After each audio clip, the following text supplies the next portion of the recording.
Thank you, New Hampshire.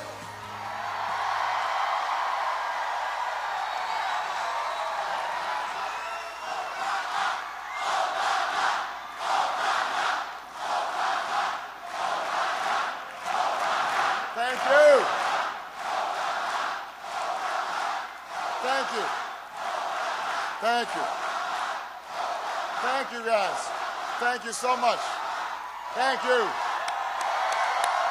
Thank you. Thank you. Oh, thank you, New Hampshire. I love you back. Thank you. Thank you. Well, thank you so much. I am still fired up and ready to go.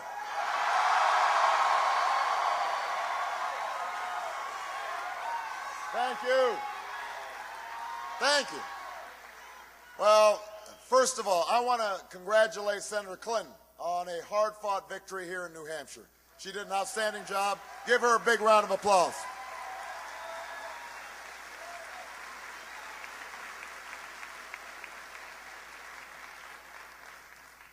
You know, a few weeks ago, no one imagined that we'd have accomplished what we did here tonight in New Hampshire. No one could have imagined it. For most of this campaign, we were far behind.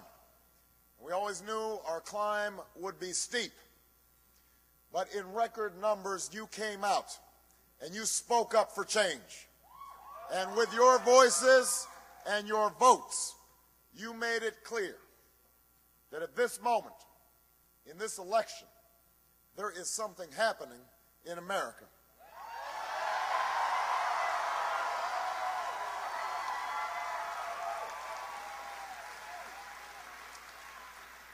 There is something happening when men and women in Des Moines and Davenport, in Lebanon and Concord, come out in the snows of January to wait in lines that stretch block after block because they believe in what this country can be. There is something happening. There's something happening when Americans who are young in age and in spirit, who've never participated in politics before, turn out in numbers we have never seen because they know in their hearts that this time must be different.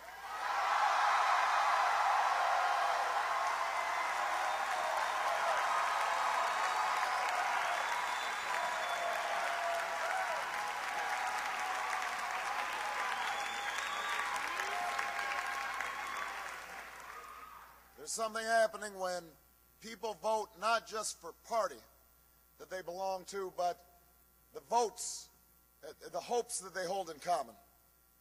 That whether we are rich or poor, black or white, Latino or Asian, whether we hail from Iowa or New Hampshire, Nevada or South Carolina, we are ready to take this country in a fundamentally new direction. That's what's happening in America right now.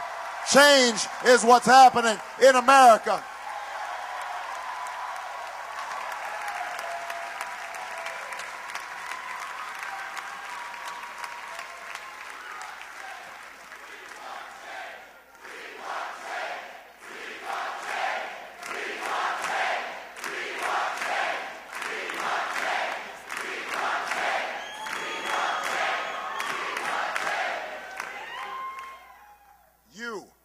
All of you who are here tonight, all who put so much heart and soul and work into this campaign, you can be the new majority who can lead this nation out of a long political darkness. Democrats, independents, and Republicans who are tired of the division and distraction that has clouded Washington, who know that we can disagree without being disagreeable, who understand that if we mobilize our voices to challenge the money and influence that stood in our way and challenge ourselves to reach for something better, there is no problem we cannot solve. There is no destiny that we cannot fulfill. Our new American majority can end the outrage of unaffordable, unavailable health care in our time. We can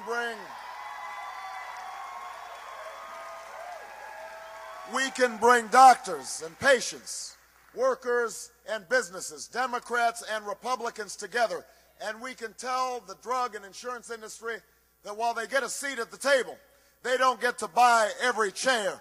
Not this time, not now.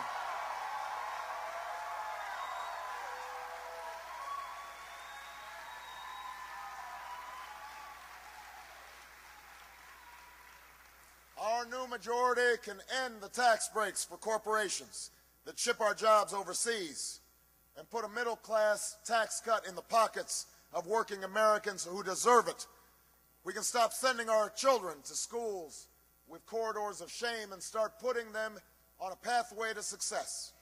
We can stop talking about how great teachers are and start rewarding them for their greatness by giving them more pay and more support. We can do this with our new majority.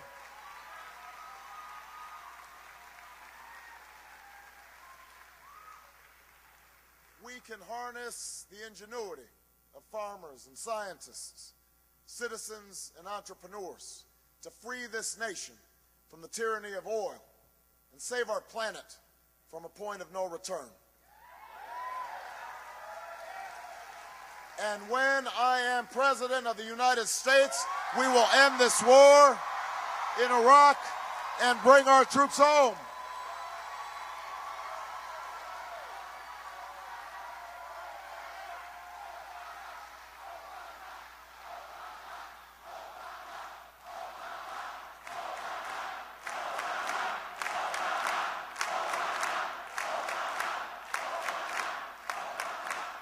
We will end this war in Iraq. We will bring our troops home. We will finish the job. We will finish the job against Al-Qaeda in Afghanistan. We will care for our veterans. We will restore our moral standing in the world. And we will never use 9/11 as a way to scare up votes, because it is not a tactic to win an election. It is a challenge that should unite America and the world against the common threats of the 21st century. Terrorism and nuclear weapons, climate change and poverty, genocide and disease. All of the candidates in this race share these goals. All of the candidates in this race have good ideas. And all are patriots who serve this country honorably.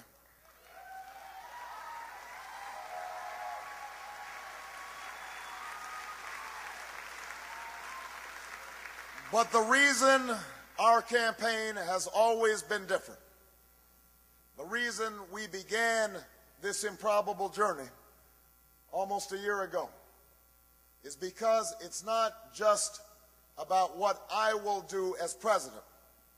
It is also about what you, the people who love this country, the citizens of the United States of America, can do to change it. That's what this election is all about.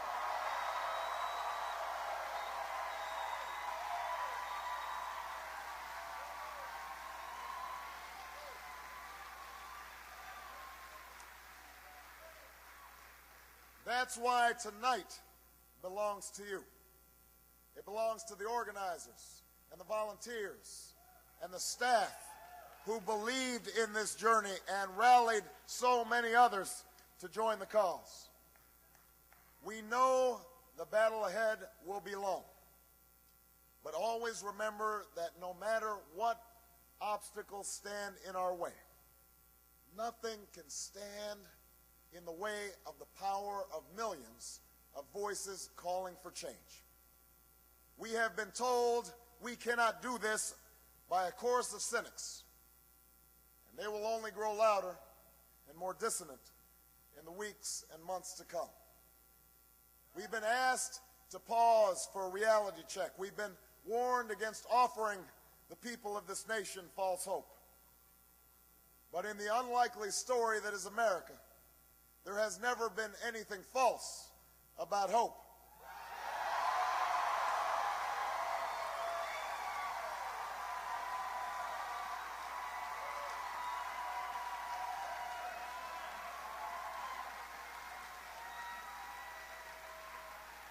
For when we have faced down impossible odds, when we've been told we're not ready, or that we shouldn't try, or that we can't, generations of Americans have responded with a simple creed that sums up the spirit of a people. Yes, we can. Yes, we can. Yes, we can. Yes, we can.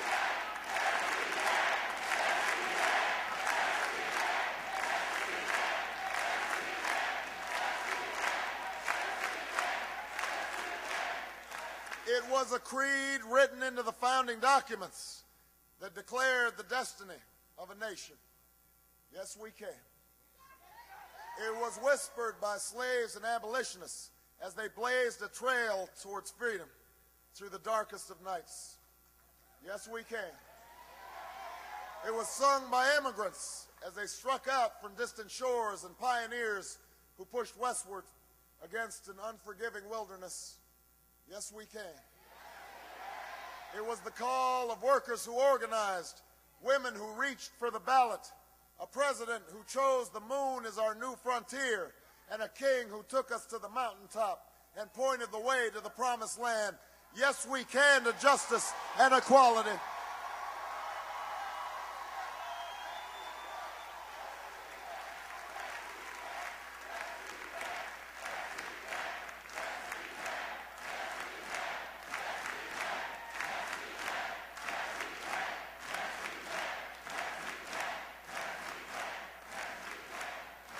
Yes, we can to opportunity and prosperity. Yes, we can heal this nation. Yes, we can repair this world. Yes, we can. And so tomorrow, as we take the campaign south and west, as we learn that the struggles of the textile workers in Spartanburg are not so different than the plight of the dishwasher in Las Vegas, that the hopes of the little girl who goes to the crumbling school in Dillon are the same as the dreams of the boy who learns on the streets of L.A. We will remember that there is something happening in America, that we are not as divided as our politics suggest, that we are one people, we are one nation, and together we will begin the next great chapter in the American story with 3 words that will ring from coast to coast, from sea to shining sea. Yes, we can. Thank you, New Hampshire. Thank you.